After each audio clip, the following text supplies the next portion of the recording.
আসসালামু আলাইকুম, কেমন আছেন সবাই? আশা করছি যে যেখানে আছেন সবাই ভালো আছেন। সো গাইস, কিছুদিন আগে লঞ্চ করলো স্যামসাং গ্যালাক্সি এস সিরিজ।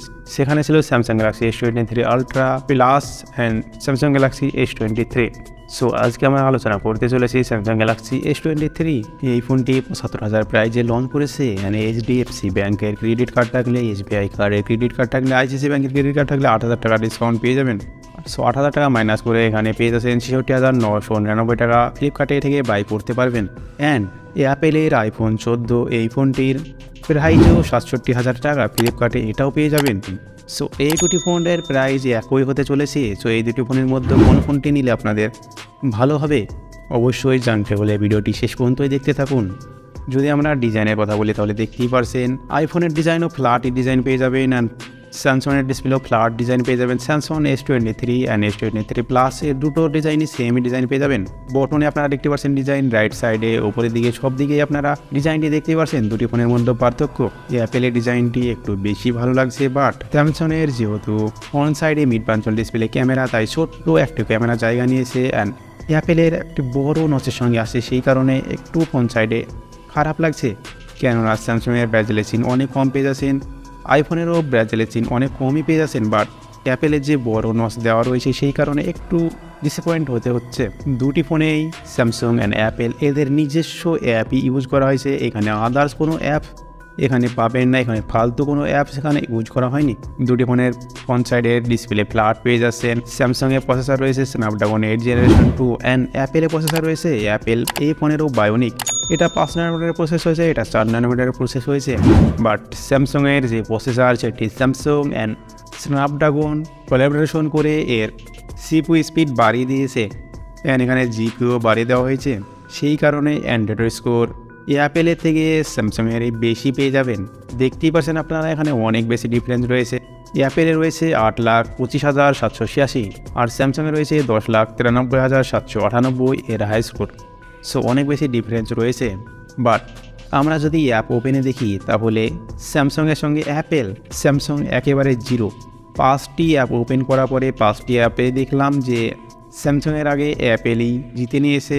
তবে যেহেতু iOS বেশি অপটিমাইজ সেই কারণে হয়তো এরকম হয়েছে, বাট গেমিং লেভেল দুটোতেই সেম পেয়ে যাবেন, গেমিং এক্সপিরিয়েন্স দুটোতেই সেম পেয়ে যাবেন। যখন গেমটি ওপেন করা হবে তখন খেলতে শুরু করে দেবেন, তখন পারফরমেন্স একই রকম সেমই পারফরমেন্স পেয়ে যাবেন, তখন বেশি পার্থক্য হবে না। স্যামসাং গ্যালাক্সি S23 এর ক্যামেরা স্পেসিফিকেশন আপনারা দেখতে পাচ্ছেন। এখানে 3টি ক্যামেরা ব্যাক সাইডে পেয়ে যাবেন, 50+10+12। এখানে 8K পর্যন্ত রেকর্ডিং করতে পারবেন। সেলফি ক্যামেরা পেয়ে যাবেন 12 মেগাপিক্সেল, এখানে 4K পর্যন্ত রেকর্ডিং করতে পারবেন। অ্যান্ড অ্যাপেলে 2টি ক্যামেরা ব্যাক সাইডে পেয়ে যাবেন 12+12, অ্যান্ড সেলফি ক্যামেরাও 12 মেগাপিক্সেলে পেয়ে যাবেন। দুটি ফোনের মধ্যে ক্যামেরা ডিফারেন্স কোয়ালিটি দেখতে পাচ্ছেন, আপনারা পার্থক্য দেখতেই পারছেন।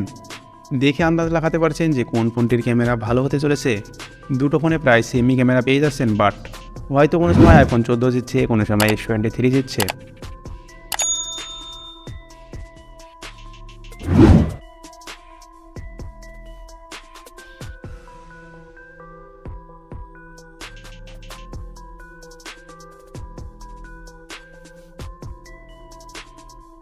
কোনো সময় আইফোন 14তে ওভার কালার্স দিচ্ছে, কোনো সময় S23তে ওভার কালার দিচ্ছে।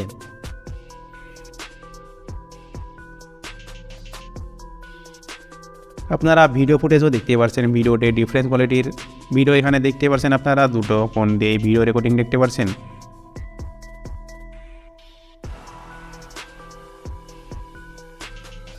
স্যামসাংয়ের ডিসপ্লে ইউজ করা আছে dynamic AMOLED 120Hz refresh rate, full HD plus 6.1 ইঞ্চির ডিসপ্লে। এখানে প্রোটেকশন রয়েছে Gorilla Glass Victus 2 and IP68 water resistant এখানে ইউজ করা হয়েছে। এই ফোনটির ওয়েট পেয়ে যাবেন 168 গ্রাম অ্যান্ড থিকনেস 7.6 গ্রাম পেয়ে যাবেন। বাট আইফোন 14 কথা যদি বলি, এর ওয়েট পেয়ে যাবেন 172 গ্রাম, থিকনেস পেয়ে যাবেন 7.8 mm। এখানে প্রোটেকশন ইউজ করা হয়েছে কর্নিং মেড গ্লাস। এখানেও IP68 water resistant dust resistant পেয়ে যাবেন। আর ডিসপ্লের কথা যদি বলি, super retina XDR OLED display, এটা 10+ support, Dolby vision, 1200 nit peak brightness পেয়ে যাচ্ছেন, 6.1 ইঞ্চির এখানেও ডিসপ্লে পেয়ে যাচ্ছেন। হ্যাঁ, এখানে একটু ডিসপ্লে বারটি ইউজ করা হয়েছে 1177 ইন্টু 2532 পিক্সেল, ফুল HD প্লাসের একটু উপরে পেয়ে যাচ্ছেন ডিসপ্লে। যদি আমরা কথা বলি কোন ফোনটি নেবেন, তাহলে দুটি ফোনই আপন আপন জায়গায় দুটি ফোনই বেস্ট। স্যামসাং বেস্ট রয়েছে স্যামসাংয়ের জায়গায়, অ্যাপেল বেস্ট রয়েছে অ্যাপেলের জায়গায়। তাই আপনাদের চয়েস, দুটি ফোনের পারফরমেন্স অসম পারফরমেন্স পেয়ে যাবেন, ক্যামেরাও দুটি ফোনের অনেক বেটার ক্যামেরা পেয়ে যাবেন, দুটো ফোনই পারফেক্ট ফোন পেয়ে যাবেন, দুটো ফোনে আমি কোনো ফোনেই ইউজ করা হয়নি, দুটো ফোনই পারফেক্ট ফোন পেয়ে যাবেন। যদি আপনারা অ্যাপেলকে পছন্দ করেন তাহলে অ্যাপেল 14 নিতে পারেন, আর যদি স্যামসাং পছন্দ করেন তাহলে স্যামসাং S23ও নিতে পারেন। যাদের যেটা পছন্দ তারা আপনারা সেটাই নিতে পারেন। সো গাইস, ভিডিওটি যদি ভালো লাগে তাহলে একটি লাইক করে দেবেন এবং বন্ধুদের মাঝে শেয়ারও করে দেবেন। আর যদি আমাদের চ্যানেলে সাবস্ক্রাইব করে না থাকেন তাহলে প্লিজ সাবস্ক্রাইব করে নিন। আর যারা অলরেডি সাবস্ক্রাইব করেছেন তাদেরকে thank you so much. So ভালো থাকবেন, সুস্থ থাকবেন বন্ধুরা সবাই।